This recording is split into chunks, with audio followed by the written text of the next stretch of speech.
Mark your calendars for RSNA 2025, Imaging the Individual, in Chicago, November 30th through December 4th. Join medical imaging professionals from around the globe to explore a future where every patient is seen through a lens that honors their unique genetic makeup, diverse background, and healthcare needs. Discover innovations that help us advance the future of medical care for all. To get the latest information about RSNA 2025, go to rsna.org/annual meeting. Registration opens late July. Hello, and welcome to the RSNA Radiographics Podcast. My name is Jennifer Weaver, and I'm a musculoskeletal radiologist at the University of Texas, San Antonio. Our episode today is being recorded at the RSNA 2024 meeting in Chicago, Illinois.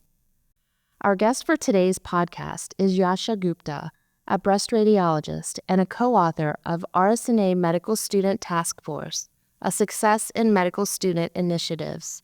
Dr. Gupta, welcome. Can you tell us about the origin of the RSNA Medical Student Task Force? Yes, of course. Thank you so much for having me. And before I say anything else, I do want to say thank you to all of my co-authors, of which there are many. Jacqueline Kunzelman-Anderson, Bryant Chang, Brandon Fields, and Hiba El-Basha. Without their help, this would not be possible. So thank you to them first and foremost. But let me tell you a little bit about the Medical Student Task Force. The task force was created in 2020, and it's 25 medical students, and they're divided into 3 different subcommittees. And the reason we created the task force to begin with was because I felt like back during the pandemic, a lot of the resources that we had as medical students sort of vanished because we no longer had in-person rotations. And I got to thinking about where we can start to infuse those opportunities for our medical students and, why not our societies? So I came to the RSNA and thought, hey, maybe we could create some opportunities through the RSNA. And that's really how the MSTF was born. Excellent. How is this task force actually structured? Yes, so there are 25 students, as I mentioned, although there is so much excitement, we could have probably 50 or more. But right now it's 25 students, and we have subdivided them into 3 different subcommittees. Those include the Education and Programming Subcommittee, Research and Innovation Subcommittee, and the Communications, Diversity, Equity, and Inclusion Subcommittee. Again, there's so much enthusiasm, they could all stand alone. Does the task force provide any scholarship funds for medical students for travel or other educational things, attending meetings, things like that? Yes, definitely. So when we saw the enthusiasm that existed for the Medical Student Task Force, we started thinking about additional ways of engaging medical students through the RSNA. And what better way than to bring them to our annual meeting? So we created the Medical Student Travel Scholarship, MSTS, slightly different. And this funds 15 medical students with $1,000 each to come to the RSNA annual meeting. And we try to help offset the hotel, the travel cost, things like that, and help them navigate the RSNA meeting by creating certain programming that is medical student specific. So that is really the funding that goes into the MSTS. And then the MSTF, the task force, they have their own funding so that they can create wellness programs and things like that while at the annual meeting. Nice. What are some of your successes? I think the biggest success that we have is just proving the enthusiasm that medical students have for radiology and introducing them to radiology earlier and earlier in their medical student careers.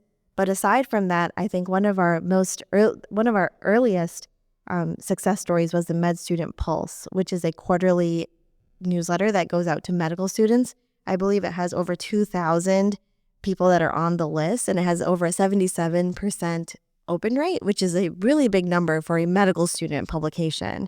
And I am so proud of them for creating that.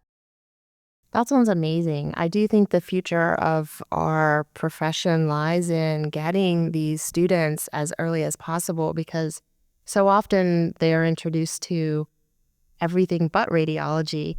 So they go to get their, whatever they're going to do for their career, and they haven't even had the chance to know what we're all about. What are some of your future goals for this task force?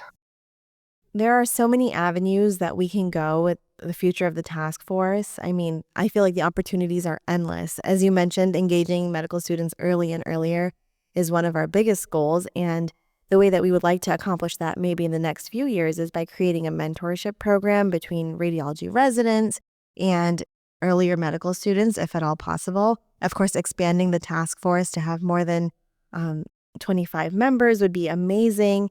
And of course, increasing the amount of funding that we could get for the scholarship just to get more and more students here. Because as you mentioned, bringing radiology to the students as early as possible is really how we can capture their interest before they make a decision about going into another specialty. So I think mentorship is going to be our next big challenge and hopefully our biggest success next. Great. How can medical students get involved, and how can others get involved? Say if I wanted to become a mentor or just participate in other activities that you guys have. That's a really great question. So for medical students that are interested in getting involved, the first step to go to is the RSNA micro-volunteering website, which is where the links to the application process live. However, sometimes it can be hard to find, or maybe you feel like you submitted it and you never heard back. In that case, I would encourage medical students to reach out to any of the current resident and fellow committee members, whether that's on social media or through email. That would be great. Or even RSNA staff would probably be able to put them in touch with the right people. And if anyone is interested in volunteering to be a mentor or to get involved with the task force from a faculty standpoint, I mean, reach out to me. Reach out to me. But that's really, certainly it's a challenge to find mentors right now. So I would be happy to have anyone reach out to me if that were the case. That all sounds great. And for those of you listening out there who may be interested, we will add that link to our episode notes on our website. So thank you so much, Dr. Gupta, for joining us today and telling us about the Medical Student Task Force. This is such a great opportunity for medical students and residents, and we are excited and really appreciate hearing your perspective on this. So thank you for joining us today. Thank you so much for having me.